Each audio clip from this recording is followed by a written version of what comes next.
banyak pertanyaan. Ya, pertanyaan simpel adalah, Keke nggak rugi ya? Kita mau minimal 3 tahun ini mengantarkan 1.000 orang ke Tanah Suci.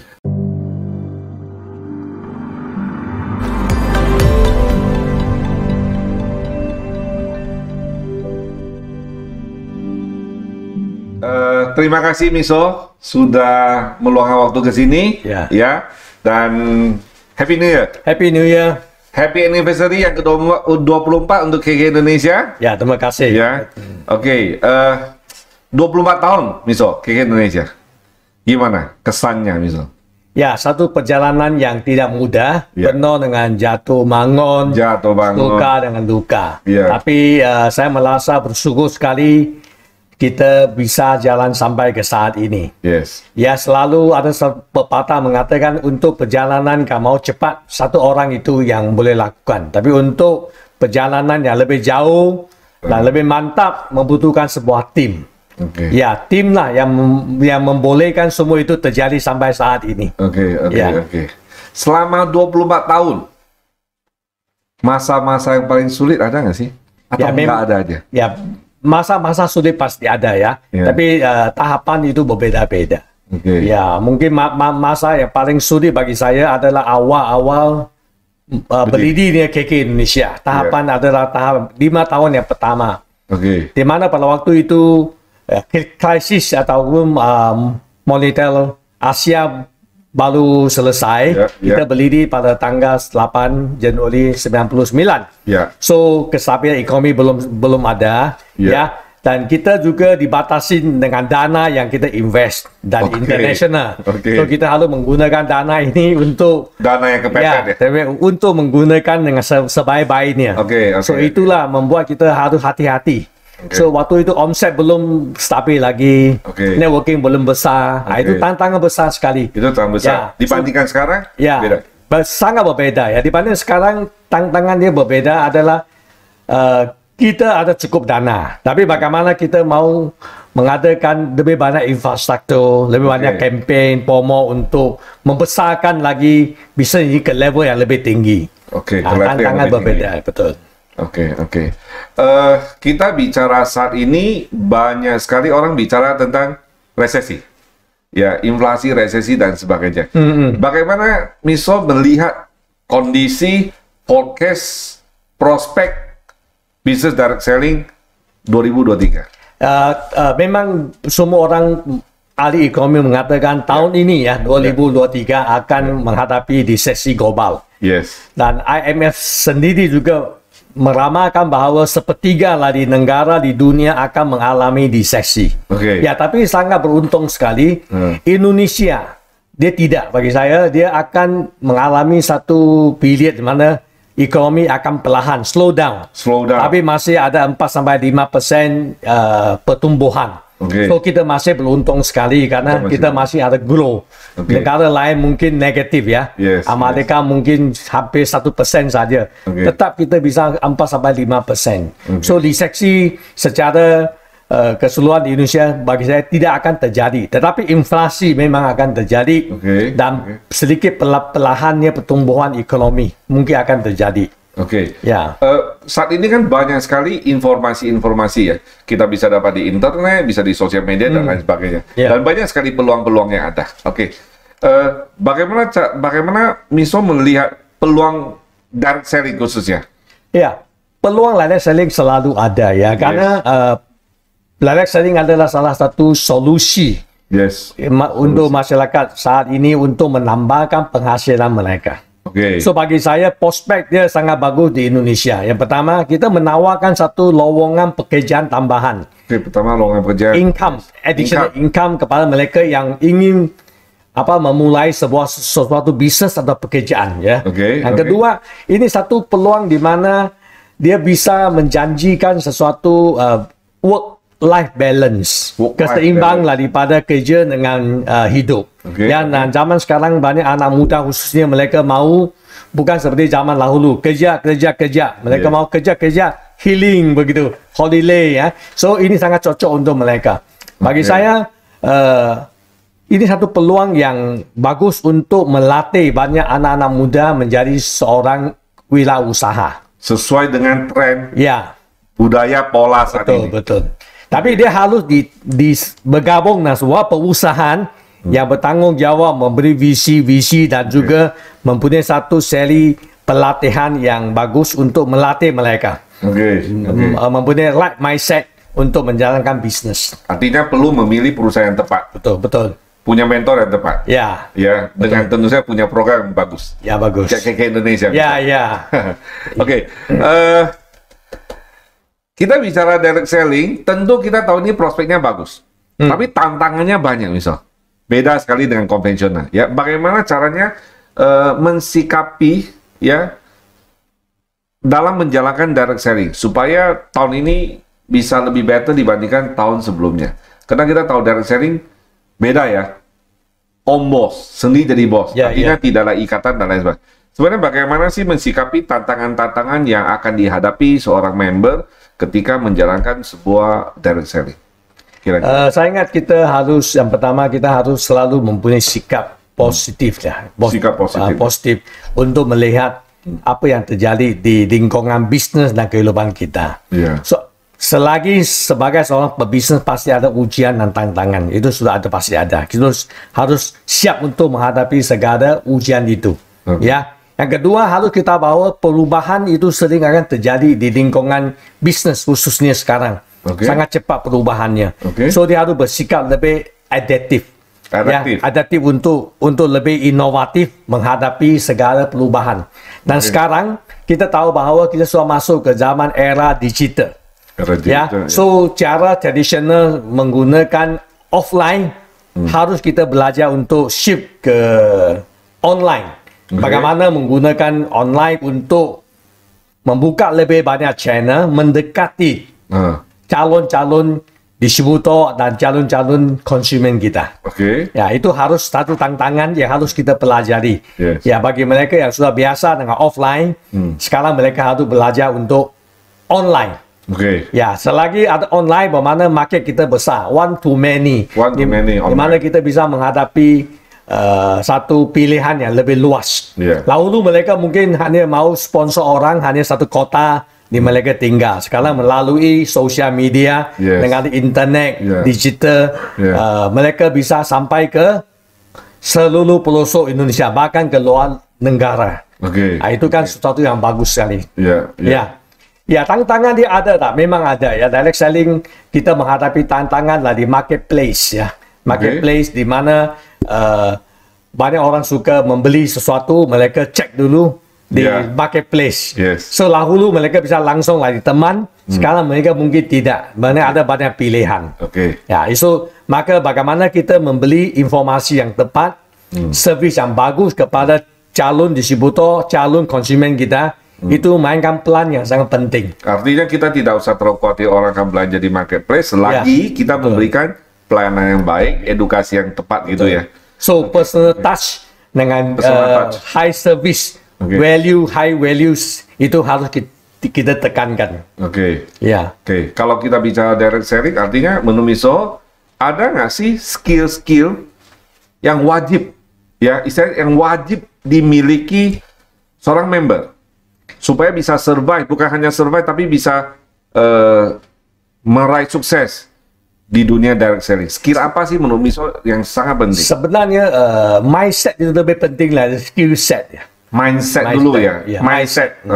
So kalau mindset dia benar, saya ingat itu telah menentukan 90% kesuksesan. Kalau tidak mempunyai mindset yang benar, skill set itu walaupun dia memiliki, tapi dia tidak bisa menggunakan dengan lebih bijaksana ataupun lebih maksimal. Ya, kalau skill set memang harus kita belajar berdasar kepada apa yang dia gunakan. Contohnya, dia harus mempunyai communication skill dengan dia harus tahu bagaimana menggunakan sosial media. Itu kan skill yang harus dia pelajari. So ini kan sesuai dengan apa yang dia mau gunakan. Tapi communication skill, cara promosi itu kan sesuatu yang wajib dimiliki oleh semua orang dalam bisnis ini. Basic skill itu sangat penting sekali. Tapi saya tegaskan mindset itu lebih penting sebenarnya. Kalau mindset sudah benar, yang lain bisa dipelajari. Skill itu bisa dipelajari. Jadi kalau skill setnya tinggi, mindsetnya ngawur, selesai sudah.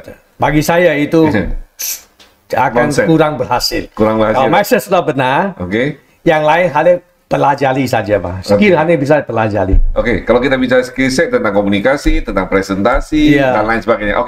Bisa bicara mindset, ya. Mindset seperti apa nih yang wajib dimiliki seorang member?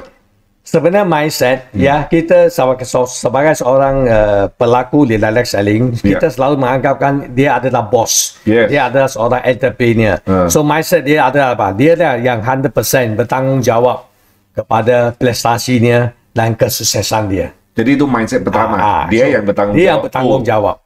So dia tidak bisa salahkan dia punya upline lah, perusahaan lah, mentor lah, atau lingkungan, tidak. Dia mindset sudah benar. So dia tak tahu, dia bertanggung jawab. So dia kurang apa, dia akan pergi cari ilmu pengetahuan dia. Dia tak tahu, dia akan tanya. Betul, itu mindset betul, Mas. Sikap mental dia sudah betul. Itu mindset pertama, ya. Mindset pertama adalah full tanggung jawab penuh. Ya, jangan bikin dosa, nyalain upline, nyalain online, nyalain segala macam. Betul. Itu mindset pertama. Ada lagi yang bisa? Yang penting banget. Yang lain, bagaimana dia harus kita katakan dia harus bertanggung jawab. So dia harus ambil inisiatif untuk belajar. Itu sudah pasti. Inisiatif belajar. Betul. Itu mindset dia harus belajar, mah. Dia harus belajar untuk orang yang bukan saja daripada mentor dia, maka daripada sekarang kan banyak saluran untuk kita bisa belajar. Banyak sekali. Banyak sekali, betul. Banyak yang gratis, ya. So bisa dapat ilmu, pengetahuan, pengalaman, sharing yang luar biasa lah di dunia sebenarnya. Berarti kalau kita melihat orang yang sudah mulai komplain kiri kanan, menyalahkan A, menyalahkan B, jangan C, artinya mindsetnya itu belum tepat. Betul. Berapapun skillnya. Betul. Ya. Sip. Apa harapan Mr. Hall nih untuk KK di tahun 2023 ini deh? Ya, saya sangat mengharap bahwa kita sudah melalui pandemik COVID-19 ini. So kita bisa melakukan lebih banyak aktivitas online dan offline sekalian. Online dan offline, Online dan offline. Supaya kita bisa menciptakan prestasi yang lebih tinggi lagi di tahun ini dan tahun-tahun berikutnya. Itu harapan saya. Sama nggak sih sama resolusi? Beda lagi. Apa itu? Resolusi.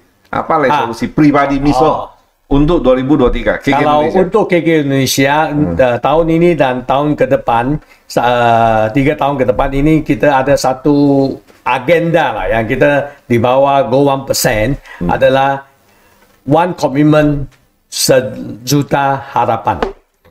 Yaitu kita dalam ini kita mau benar-benar all out untuk memastikan satu kalimat yang penting lah bahasa Inggris, no one leave behind. No one leave behind. Tidak ada satu orang pun tersingkir atau tercicil dalam proses kita menuju ke 1%. So kita ada beberapa poin yang penting adalah kita mau memastikan yang bergabung dengan kita, yang serius, mereka bisa jalan-jalan ke luar negeri. Yang bergabung dengan kita, yang serius bisa jalan ke luar negeri. Dan income-nya. Yang kedua adalah income mereka pasti akan mencapai yang minimum lah. 1 bulan 3 sampai 5 juta itu. Dan juga kita mau minimal 3 tahun ini mengantarkan 1.000 orang ke Tanah Suci. 1.000 orang ke Tanah Suci. Itu baik Holy Land lah, atau India lah, ataupun ke Umroh. Jadi kita boleh ngomong gitu, Miso, bagi teman-teman yang ingin menunaikan ibadah, datang di KK. Betul. Kita telah mempersiapkan satu cara yang paling gampang untuk itu. Terusan, mau atau tidak mau? Kalau mau, saya janjikan bahwa impian mereka pasti bisa tercapai di KK Indonesia. Bukan masalah mampu tidak mampu ya? Betul. Tapi mau atau tidak mau ya? Ada satu pertanyaan, Miso. Kan banyak melihat program kita nih. Program kita hanya dengan omset kalau kita bicara rupiah 72 juta bisa dapat Tanah Suci senilai 30 juta. Banyak pertanyaan, pertanyaan simpel adalah KK nggak rugi ya? Mungkin sebagai owner, sebagai Miso, gimana cara Apakah itu strategi dari Misoho untuk membantu lebih banyak orang bisa mencapai itu atau gimana, Misoho? Apabila kita keluarkan sejumlah uang ya dalam kehidupan kita, ada dua. Satu ada untuk biaya atau investasi. Ya, biaya bagaimana saya keluarkan 5 juta ini, saya pergi makan, saya pergi jalan-jalan, itu mungkin habis. Selesai. Ini adalah belanja ataupun biaya. Kalau saya gunakan 5 juta ini, saya pergi belajar di sekolah, saya ikuti seminar, saya upgrade saya punya skill. Apakah itu biayanya? Saya anggap itu sebagai investasi. Investasi bermakna saya keluarkan uang yang sama, hasilnya tidak kelihatan hari ini, tetapi dia akan kelihatan berlipat kali ganda 2 tahun kemudian, 3 tahun kemudian. Itu artinya investasi. So, program yang kita seperti ke Tanah Suci bagi saya itu bukan biaya, investasi. Investasi masa depan orang itu. Saya yakin dan percaya 3-5 tahun kemudian dia akan membawa keuntungan lebih besar berkali-kali daripada apa yang saya biaya hari ini. Ya, dan orang akan bisa mendapatkan kesempatan menunaikan ibadah juga ya. Mantap. So ini sesuatu yang luar biasa yang seharusnya mereka manfaatkan karena KK sanggup lakukan itu karena KK ada dana investasi untuk program ini. Artinya ini sebenarnya bukan istilahnya bakar uang ya, tapi ini ada investasi yang benar ya. Sip. Pesan deh Miso untuk mitra KK Indonesia untuk khususnya tahun ini, karena ini kan masa-masa pandemi udah lewat, udah mulai online offline ya. Ada pesan nggak sih untuk supaya mereka bisa lebih grow ataupun ada strategi nggak yang ingin Miso berikan untuk teman-teman di luar sana supaya benar-benar di tahun 2023 itu akan jauh lebih baik dibandingkan 2022, prestasi, upgrade diri dan lain sebagainya. Ya, ada satu pepatah mengatakan, don't go through your life, grow through your life. Bermakna Anda jangan melewati waktu begitu saja, tapi bertumbuh selewat waktu itu. Jangan melewati saja. Ya, tapi grow. Tapi bertumbuh. So, waktu akan berlalu sangat cepat sekali. Sekarang kita sudah hampir tiba di satu pasca ataupun endemik, di mana kita harus mulai memomentum lagi. So, kalau kita tidak manfaatkan ini, tidak ada perubahan yang akan terjadi. Saya selalu mengatakan bahwa tidak ada waktu yang terbaik untuk melakukan sesuatu yang terbaik dalam hidup Anda. Kalau sekarang melakukan sekarang, itu waktu yang terbaik. So, kalau KKK sudah ada program yang begitu luar biasa, dia tidak akan mengubah hidup Anda kalau Anda tidak melakukan apa-apa. Ya, so yang terbaik kamu saya buat satu keputusan. Just do it. Ya, dalam tahun ini saya pasti mau level up. Level up bermakna apa? Bermakna saya akan menjadi lebih baik dibanding dengan tahun-tahun yang lalu. Dari semua segi. Dari segi ekonomi, segi kesihatan, spiritual, mental, fisik dan sebagainya. Maka ada kemajuan dia. Nah, ini yang saya harap Anda semua bisa lakukan itu. Ya, itu ada satu keputusan dulu. Karena kalau ada keputusan susah ya. Satu komitmen dulu. Saya mau ubah itu. Satu keputusan diri dulu. Ya, untuk lebih better. Kalau sudah ada, maka baru ada komitmen mah. Saya ada setelah itu. Saya tahu di mana prioritas saya. Sekarang saya contohnya, saya mau benar-benar ke Tanah Suci ataupun mencapai penghasilan 50 juta atau 30 juta satu bulan. So saya sudah tahu waktu saya tak bisa dibuang ke orang atau hal-hal yang sepele. Prioritas sudah ada. Prioritas, kita berani say no kepada teman-teman yang toksik, pertemuan yang tak perlu, ya kita akan gunakan waktu semaksimalnya untuk hanya menjalankan bisnis KK Indonesia. So setelah itu perencanaan, harus ada action planning, ya harus selalu consultation dengan mentor Anda untuk bagaimana mempercepatkan bisnis Anda. Ya jangan hanya omong tapi tidak ada tindakan. Sesudah itu manfaatkan 100% momentum, promo dan program KK Indonesia. jangan mempertanyakan, tetapi menggunakan semaksimalnya dan bijaksana segala program. Ya, KK Indonesia. Jangan bertanyakan, kok kenapa kalau KK telah memperhitungkan dengan terbaik, ini yang terbaik yang bisa kita bagikan saat ini untuk para mitra. So, manfaatkan dia sahaja. Jangan mempertanyakan. Jangan banyak bertanya. Ya, jangan bertanya-tanya buang waktu saja. Betul lah. So, bagaimana saya manfaatkan untuk perkembangan grup saya, you all out pasti akan mendapat yang terbaik. Kalau all out pasti dapat yang terbaik. Pasti. Kadang-kadang gini Miso, ada yang sudah all out. Ya mungkin habis tengah podcast ini kan semangat nih, tengah musim main sedang. Tapi di tengah jalan, gelombang datang, tantangan datang, penolakan datang, dia slow down. Bahkan udah sampai titik-titik pengen give up nih. Sikap apa sih yang mesti diambil orang seperti begini? Sebenarnya dalam perjalanan perjuangan hidup kita pasti akan ketemu seperti begini.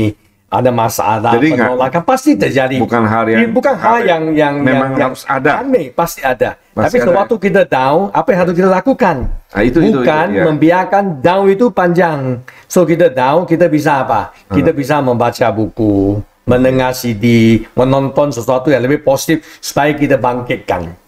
Kita harus selalu apa? Membersihkan cermin-cermin kita. Yaitu apa? Impian. Supaya kita bisa melihat impian saya di mana.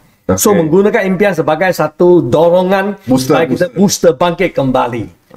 Saya belum mencapai ini. Saya mau hantar orang tua saya ke tanah suci. Belum tercapai. Itu akan bangkitkan semangat, mah. Ya, kamu harus ada satu alasan. Sewaktu kamu down, kamu harus tangkap satu alasan. Saya harus bangkit. Alasan satu saja sudah cukup untuk kamu bangkit kembali. Jadi mesti punya alasan yang kuat. Kenapa saya jalankan bisnis ini? Itu beda yang sukses dan alasan gitu. Jatuh bangun itu biasa, jangan takut ditolak, itu biasa. Banyak biasa ya. Tapi luar biasanya jarang orang bisa terima. Ya, karena mereka anggap semua mulus tak mungkin mah. Tidak ada yang mulus ya? Tidak ada, pasti tidak ada. Ya, so yang penting konsisten. Kalau ada masalah, jangan go down ya. Jangan go down ke down Anda cerita yang negatif mematikan mereka. Ada masalah, go up. Go up. Positif, go down. Masalah, go up. Masalahnya ini up-nya juga negatif, misal. Cari yang lebih bisa membantu dia. Pasti ada up lah yang lebih positif. Itu catat dulu. Pasti ada. Pasti ada ya. Pasti. So kalau upline kamu tak aktif, jadi upline lagi. Pasti akan ketemu orang yang positif. Counselor yang positif bisa membantu dia. Artinya mentor itu penting ya, lagi saat susah ya. Punya alasan, mesti dapat mentor yang baik. Maka saya selalu mengatakan, sewaktu kita down, ya ada beberapa hal yang kita lakukan. Yang pertama, kita seperti yang kita ajari di seminar, siang malam kita harus lakukan auto-suggestion. Siang malam auto-suggestion. Saya pasti bisa, saya cinta diri saya pasti jadi counselor director. Supaya kita alam pikiran bawah salah kita menerima message itu. So, sewaktu kita down, dia akan keluar. Bicara auto-suggestion, momen yang paling tepat kan ada jam tertentu ya. Momen yang paling tepat kapan? Setiap pagi bangun. Setiap pagi bangun dan sebelum tidur. Sebelum tidur. Nah, itu waktu yang paling bagus. Berapa lama, Miso? Ya, 3-5 menit selesai. Miso masih lakukan? Sampai lakukan. Miso masih lakukan? Puluhan tahun saya lakukan masih lagi. Wow. Kenapa? Karena ini suatu hal yang benar, sudah biasa kan. Sudah anggap tidak ada apa-apa, seperti mandi lah. Sudah biasa. Setiap hari lakukan hal yang sama. Lakukan itu yang pertama. Kedua, kita harus selalu mendekati komunitas yang positif. Mendekati komunitas. Teman yang positif. Jangan ketemu teman yang selalu cerita mau masalah. Akhirnya kamu juga akan nggak masalah pun jadi masalah. Iya. So, setiap orang pasti ada beberapa teman yang bisa bagi Anda positif. Mungkin dia di bisnis yang sama atau tidak. Ya, tapi dia akan bagi Anda positif. Saling mendorong satu sama lain. Makanya Anda mengatakan komunitas itu penting. Dan juga satu lagi ada lakukan go visualisasi. Yaitu ada papan impian yang saya mengatakan. Tempelkan impian-impian Anda dan lihat dia setiap pagi dan malam sebelum tidur. Supaya Anda akan selalu diingatkan, ini impian yang belum tercapai. Itu dengan cara otomatis akan membangkitkan kita. Visualisasi ya? Visualisasi. Itu kekuatan dia. Ini yang saya lakukan puluhan tahun dulu ya. Wow, berarti teman-teman yang mau capai perjalanan ibadah itu mesti cari itu dong. Ya. Dilihatin terus ya. Itu. Oh iya. Itu luar biasa karena whatever the mind of man can conceive and believe it can be achieved ya. Sesuatu yang pikiran kita bisa terima itu, dia pasti bisa menjadi kenyataan. Oke. Ingat, pergi ke tanah suci bukan hal yang susah karena banyak orang telah melakukan. Apalagi dengan bantuan KK pasti bisa menjadi kenyataan. Oke. Mantap, 1.000 orang bisa. Ya, 1.000 orang dalam 3 tahun ini target kita. Ya. Ya, mantap. Ya. Oke, terima kasih sharing Misol untuk hari ini. Semoga nanti Misol punya waktu lagi ya, bisa diundang lagi ke podcast KK Indonesia, berbagi strategi dan informasi yang sangat penting ini. Sekali lagi terima kasih waktunya. Sampai ketemu Misol kembali. Sama-sama. Ya. Thank you. Terima kasih.